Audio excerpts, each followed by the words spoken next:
right, ladies and gentlemen, I want to go over some solutions with you from the Chapter 4 review that you're working on today, and just check them over, see if you got them right, and if you didn't, just make sure you try to check why you got them wrong, and we can talk about more of that stuff on Monday. Also on Monday, we will do a Jeopardy review in class to help us study for our Chapter 4 test on Tuesday. Alright, so let's jump in here.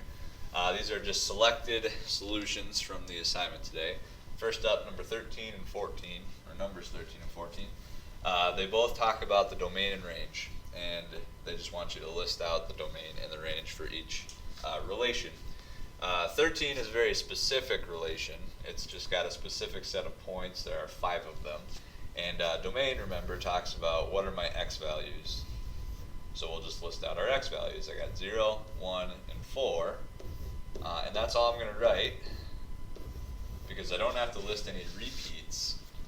You'll see that 1 and 4 repeat, but they've already shown up in our x values. So they don't ask this question, but this would not be a function because there are repeats in the domain, and that is a no-no when we're talking about functions. Alright, range then. We'll list out all of our y values, 0, -1, -2, 1, and 2. No repeats, so we're going to have to list out everything. And there we go. There's your domain and range for that particular table and set of points. Alright, domain and range for 14 is a little bit different. We have to look at possible x values for the domain. Well, the issue with this one is that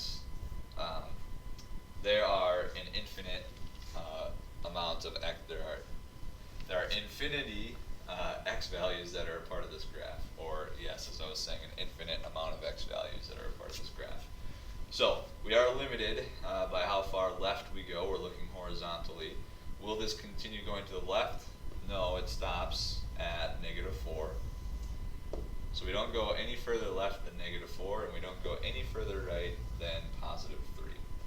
So we're stuck in between those two values, but we've talked about this before, that between -4 and 3, there are an infinite amount of numbers. Even between 0 and 1, there are an infinite amount of numbers when you consider decimals and all the different types of irrational numbers, rationals, and things like that. All the real numbers, basically. So we can't list them all out. It would take forever, and then we would die. So that doesn't sound like a lot of fun. So let's use that notation we've talked about. We know that our x values are stuck in between two values. Whenever they're stuck in between two values, we can use this notation. So x will be greater than or equal to -4, and it's going to be less than or equal to 3. So this covers all the possible x values that are part of my graph. As long as, or we know that any x value that's a part of this graph is between those two numbers, or those numbers itself. Okay, range, same deal, except for now we're going to be looking vertically. Alright, we are limited to how far up this graph goes. It stops at 5. And we are also limited to how far down this graph goes, and it is at -3. So again, we are sandwiched, except for now we're talking y values, and we will say that we are in between -3 and 5. So my y values are greater than or equal to -3, or less than or equal to 5, and that covers the range. And just remember, if let's say for the domain, if there would have been arrows here, then this would have continued going to the right forever and to the left forever. We could have set all real numbers for our domain. However, those dots on the end of the graph indicate that the graph stops at those points. Alright, so that is domain and range for 13 and 14. Number 16. Again, looking for domain, we're looking at range, and is it a function? Let's first answer the question, is it a function? Sometimes it's a little weird to look at that first, but looking at this table, we're looking for, is there an x value that goes to more than one y value? Well, there are x values, different x values that go to the same y. That's okay. But if we had, like, let's say 2 went to 1 and negative 2, this would not be a function if that was the case. But as long as there are no repeats in that x or domain, we're okay. So this is a function, yes. And then domain, pretty simple this time as well. 4 very specific x values, -4, -2, 0, and 2. And my range, 2 specific range values in this set, -2 and 1. There we go. Okay, number 20, equation relating x and y together. Alright, you always want to look for a rule on how you get from x to y. I like to look for an addition or a subtraction rule first. If that doesn't work, I look to multiplication, and if that doesn't work, then it's a combination of the two. However, for this one, we're going to write y equals, because y is our dependent variable. It depends on what x is in order to get y. I'm going to do, okay, if I look at 1 to -6, I know that 1 minus 7 is -6. So I tried that rule for the second set. Is 2 minus 7 -5? Yes. Is 3 minus 7 -4? Yes. And is 4 minus 7 -3? Yes. So what are we doing? We're taking our x value and we're subtracting 7 from it to get y. So whatever this would represent the equation for this relation. Alright? So plug in any of those x's and it'll give you your output, the y value that goes with it. Alright, so that's a pretty simple equation. Alright, moving on to 23. Independent and dependent. Alright, easy to kind of mess this one up a little bit, but we've got Tim, who's going to buy twice as many CDs as Raul. So, who's depending on the other? Well, Tim depends on Raul. So Raul is my independent here. So equation-wise, we could say Tim equals 2 times R, because whatever Raul gets, let's say Raul buys 4 CDs. If Raul buys 4 CDs, that means Tim is going to buy 2 times 4 CDs, which is 8. So Tim's number depends on what Raul's number is. So you don't need this equation, they just want to know what's the dependent and what's the independent. Well, Tim is the dependent variable in this case. Alright, number 25, a quick evaluation problem. They give us a function, g of n equals -n to the second minus 2. They want us to find g of n when n equals -3. Sometimes you'll see it written like this. They'll just say, what is g of -3?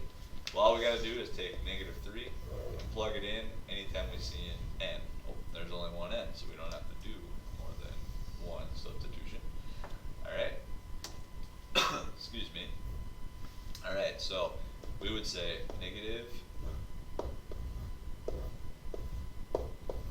Alright, that was going to sound weird. -3 to the second. Alright, but we have to put in the full -3 into n, which is this part right here. That's n. And then there's a negative outside of that too. So we have this situation going on. So I'm going to take -3 to the second power, which is -3 times -3. Well, -3 times -3 is +9, but we are left with a minus sign out there. So really we have -9 minus 2, which equals -11. So that's what we get when we plug in n and do that evaluation. It's like a substitution, basically. Alright, moving on. Quick graph. Excuse me. For this, you're going to want to graph some points. You can do this however you want to. When we get to chapter 5, I know I had mentioned this before, solving for y makes this a lot easier, getting y all by itself, but that's something we're going to practice in chapter 5 too. But you can try this, just putting in different numbers for x if you want to. So let's try putting 0 in for x. That would mean I'd have 3 times 0, which is 0, so this is gone. I've got negative y equals 1. Well, I don't want negative y, I want positive y. So I would just change the signs on everything, and I get 0, negative 1. There's that point. What if I put 1 in? Well, I gotta go back up here. 3 times 1 is 3. So I got 3 minus what equals 1. Well, now y has to be 2 to make that possible. So over 1 up 2. And then we can try one more. Let's put in 2 and see what happens. 3 times 2 is 6 minus what gives me 1? Well, that's got to be 5. So over 2 up 5. 3. Alright, and then we just connect those and we've got our line. There we go. So like I said, chapter 5, I'll show you some faster ways to do that, but that will work for us at this point. Alright, lastly, I'm going to go over number 40. I just wanted to let you know that in 36 through 39, 2 of those are not arithmetic. Alright, so there's a little hint for you, but I just want to go over number 40, and that'll be it. So, remember, if they want, they give you an arithmetic sequence, and this only works for arithmetic sequences, this formula, that is, where m is my common difference, and b is my 0 term. This is what we were just working on.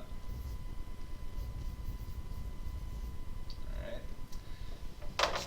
And we can plug in 31 for x to figure out our 31st term without having to count out. So it's important to know that negative 15 is my first term, negative 11 is my second, negative 11 is my second, then third and fourth and so on. But we need a 0 term to make this happen. Alright, so the term before the first term would be negative 19. And the reason I know that is because it looks like we are increasing by 4 each time. We're adding 4 in between each term to get the next term. So to get my 0 term, I just have to basically subtract 4 from negative 15. But you can see negative 19 plus 4 will get me to that negative 15. So we have everything we need.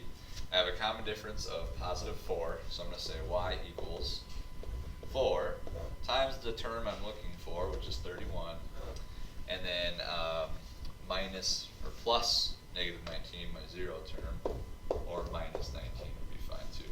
So we're going to do 4 times 31, which is 124 minus 19. And real quick, we can do 124 minus 19. I know that this is going to be real bad. Remember how I say that sometimes when you're up at the board, things just look a little bit different? Well, I'm going to use the calculator, even though I know I could do this. I know a lot of you are laughing at me right now. Anyway, 105 is going to be our 31st term. Alright, so if you had any issues with any of those, we'll talk about them